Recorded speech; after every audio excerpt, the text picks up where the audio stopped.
Hello friend, welcome to my YouTube channel. अभी हिंदी का जो है सो क्वेश्चन डिस्कशन करूंगा। 32 क्वेश्चन है। कार्य के आरंभ में विघ्न पड़ना किस मुहावरे का अर्थ है?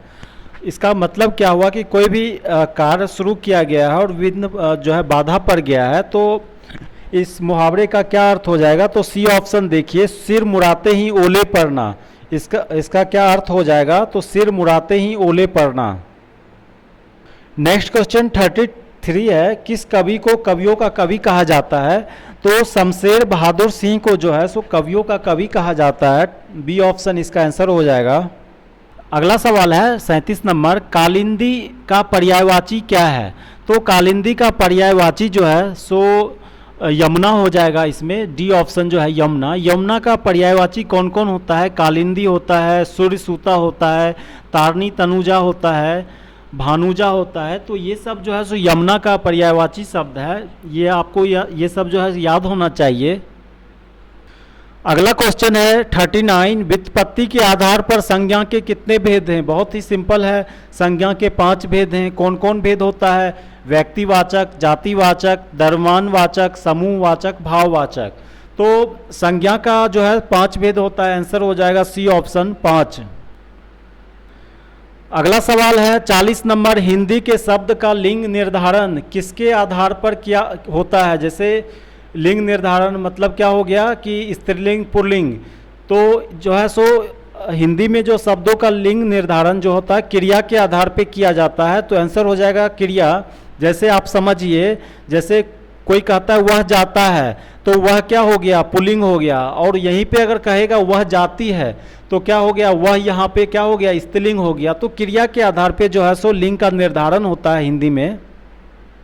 अगला सवाल है कारक के कितने भेद होते हैं? तो कारक के कितने भेद होते हैं? 8 भेद होते हैं। कौन कौन होता है? कर्ता, कर्म, करण, संप्रदान, आपदान, संबंध, अधिकरण, संबोधन। तो कारक के जो होते हैं सो 8 भेद कुल होते हैं। तो आंसर हो जाएगा बी ऑप्शन 8। अगला सवाल है 42 है। घ का उच्चारण स्थान कौन सा है? तो घ का जब उच्चारण कीजिएगा तो आपको लगेगा कि ये कंठ से हो रहा है। तो आंसर हो जाएगा बी ऑप्शन इसका, कंठ से।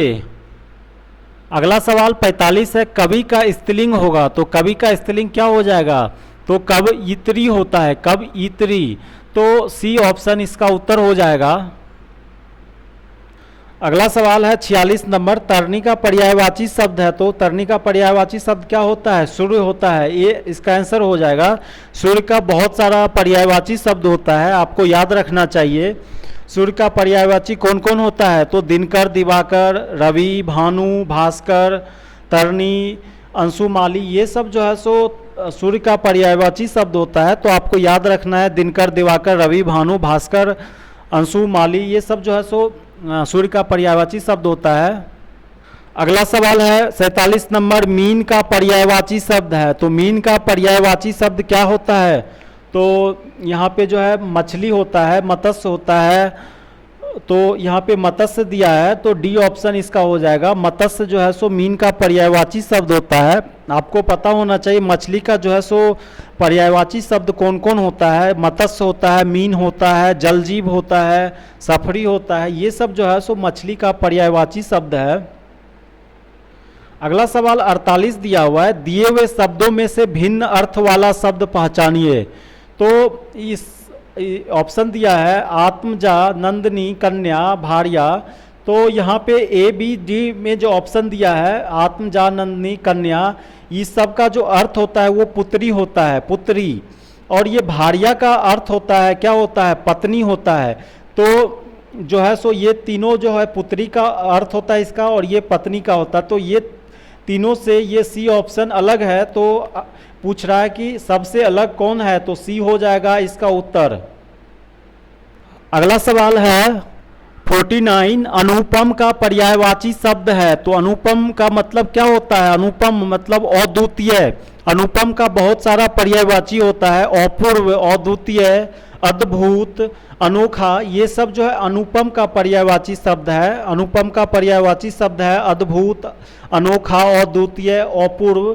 तो यहाँ पे दिया हुआ है अद्वितीय। डी ऑप्शन देखिए, डी ऑप्शन इसका उत्तर हो जाएगा, डी ऑप्शन अद्वितीय। अगला सवाल 50 नंबर है, देखिए कान का कच्चा होने का अर्थ है।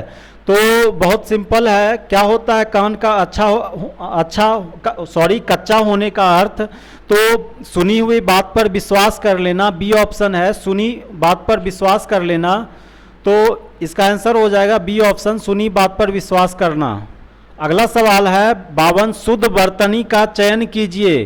तो इसमें शुद्ध कौन सा लिखा है, अस्पृश्यता होता है, अस्पृश्यता होता है। तो इसमें सी ऑप्शन जो है देखिएगा तो सही लिखा हुआ है। अगला सवाल 53 है, पवन का संधि विच्छेद होगा। तो पवन जो है आदि संधि है, तो इसका क्या हो जाएगा पवन का संधि विच्छेद, पो जोड़ अन जो है पवन का संधि विच्छेद हो जाएगा। तो सी जो है इसका ऑप्शन सही हो जाएगा। अगला सवाल है 54 नंबर, देखिए पुनर्जन्म का संधि विच्छेद होगा। तो पुनर्जन्म संधि विच्छेद जो है ये एक विसर्ग संधि विच्छेद है, और क्या हो जाएगा पुनः जोड़ जन्म, सी ऑप्शन जो है पुनः जोड़ जन्म हो जाएगा इसका पुनर्जन्म का संधि विच्छेद। अगला सवाल 55 है, इत्यादि शब्द में कौन संधि है, कौन सी संधि है। तो इसका संधि विच्छेद क्या होता है, इति जोड़ आदि। तो यहाँ पे जो है सो इति जोड़ आदि हो जाएगा इत्यादि का संधि विच्छेद, और ये कौन सा संधि है, यन संधि। अगला सवाल है नाक रगड़ना, नाक रगड़ना का अर्थ क्या होता है। सी ऑप्शन देखिए दीनता पूर्वक प्रार्थना करना। तो आंसर हो जाएगा सी ऑप्शन, दीनता पूर्वक प्रार्थना करना। तो 57 क्वेश्चन है, उन्मूलन का विलोम क्या है। तो उन्मूलन का मतलब क्या होता है, उन्मूलन का मतलब होता है जोड़ जड़ से जो है उखाड़ना, जड़ से उखाड़ना उन्मूलन कहते हैं। तो इसका विलोम क्या हो जाएगा, रोपण। सी ऑप्शन जो है इसका आंसर हो जाएगा रोपण। अगला है कपटी मित्र के लिए सही मुहावरा क्या होगा। कपटी मित्र का सही मुहावरा हो जाएगा आस्तीन का सांप। तो बी इसका आंसर हो जाएगा आस्तीन का सांप। अगला है 60 इंद्रियों को जीतने वाले के लिए एक शब्द क्या होता है।